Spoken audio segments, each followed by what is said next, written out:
PoK में आतंकी ठिकानों पर वायुसेना द्वारा की गई एयर स्ट्राइक पर हिमाचल प्रदेश के मुख्यमंत्री सुखविंदर सिंह सुक्खू ने सेना को बधाई देते हुए कहा है कि सेना ने सटीक कार्रवाई करते हुए आतंकी ठिकानों को तहस-नहस किया है। हिमाचल प्रदेश की जनता भारतीय सेना के साथ खड़ी है और पहलगाम आतंकी घटना का जिस तरह से सेना ने मुंहतोड़ जवाब दिया है, एयर स्ट्राइक के बाद पाकिस्तान की तरफ से भी जवाबी कार्रवाई होने की आशंका को देखते हुए मुख्यमंत्री ने आपातकाल बैठक की, जिसमें प्रदेश की सीमाओं में अलर्ट रहने और सुरक्षा बढ़ाने के निर्देश दिए गए हैं। एयर स्ट्राइक के बाद केंद्र सरकार ने गैदरिंग पर फिलहाल रोक लगाई है, जिसके चलते मुख्यमंत्री ने आज बंजार का दौरा भी रद्द किया है। मुख्यमंत्री ने कहा कि आज सभी जिला उपायुक्त व एसपी से वीडियो कॉन्फ्रेंसिंग के माध्यम से जिलों की गतिविधियों में नजर रखने और अलर्ट रहने के निर्देश दिए गए हैं। मुख्यमंत्री ने कहा कि सीमावर्ती इलाकों में स्कूल को बंद या खुला रखने को लेकर उपायुक्तों को स्थिति के अनुसार फैसला लेने के लिए अधिकृत किया गया है। वहीं धर्मशाला में आयोजित होने वाले आईपीएल मैच को लेकर केंद्र सरकार की तरफ से जो भी निर्देश आएंगे उसकी पालना की जाएगी। पंजाब दस्तक के लिए सुरेंद्र राणा की रिपोर्ट। जिस प्रकार से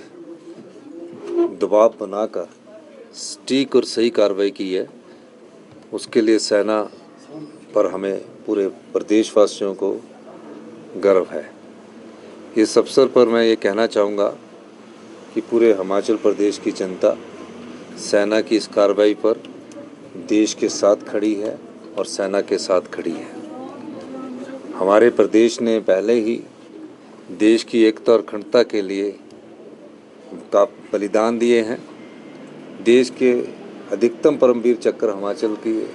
वीर सैनिकों ने, वीर सपूतों ने जीते हैं और इस जो पहलगाम पर जो आक्रमण हुआ था, पर्यटकों पर नृशंस हत्या की गई, उसका जवाब जिस प्रकार सेना ने दिया है, हिमाचल की जनता भी उन पर गर्व महसूस करती है और पूरे प्रदेशवासी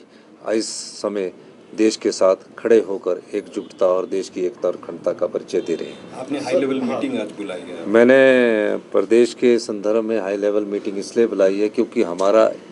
जो क्षेत्र है वो भी कुछ पाकिस्तान की सीमा के साथ जुड़ा हुआ है और हमने कहा है कि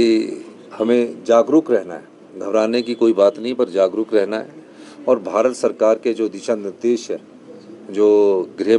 मंत्रालय द्वारा जारी किए जाते हैं, उनका अनुपालन करना है और अपनी तरफ से भी जागरूकता अपनानी है। हमने जो बॉर्डर एरिया के पास हमारे क्षेत्र लगते हैं, कोई अनहोनी घटना ना हो, उसके लिए भी आप जागरूक रहो और निश्चित रूप से किसी भी प्रकार की भी कोई कार्रवाई कोई दुश्मन देश अगर करता है तो उससे हमने कैसे निपटना है। पूरे प्रदेश की जनता एकजुटता के साथ ये जो कोई किसी भी प्रकार का कोई भी वारदात होती है उसका सामना करने के लिए तैयार है। इसलिए हमने सभी अधिकारियों को दिशा निर्देश दिए हैं, सभी जिला अधीक्षकों को दिशा निर्देश दिए हैं और साथ लगते बाउंड्री के जहां जिला अधीक्षक उनको सचेत रहने के लिए बोला है और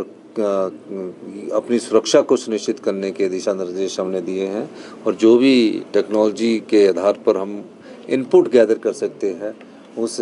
टेक्नोलॉजी को भी मजबूत करने की बात कही गई है और सोशल मीडिया के द्वारा कई बार भ्रामक प्रचार किया जाता है, उस भ्रामक प्रचार को जो दुश्मन देश के द्वारा किया जाएगा उससे भी कैसे निपटना है, इस सब संदर्भ में हमने दिशा निर्देश दिए हैं और आज शाम को इसके बारे में मॉक ड्रिल भी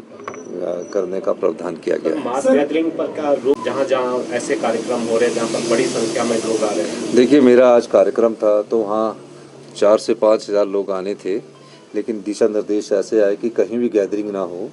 तो मैंने अपने कार्यक्रम को स्थगित किया है, रद्द किया है और उसको आने वाले समय में वहाँ दोबारा कराऊंगा और हमने पूरी स्थिति और हिमाचल प्रदेश की जनता की सुरक्षा के बारे में मैं खुद सभी एसपी से भी इन टच रहा हूँ। धर्मशाला आईपीएल को लेकर कोई चेंज तो नहीं है अभी तक? देखिए, अभी तक तो कोई दिशा निर्देश नहीं है, पर जैसे ही होम मिनिस्ट्री दिल्ली की हमें कुछ बोलेगी उसके बाद ही हम कोई चेंजिंग करेंगे। अभी जो अभी स्कूल है वो मैंने कहा है कि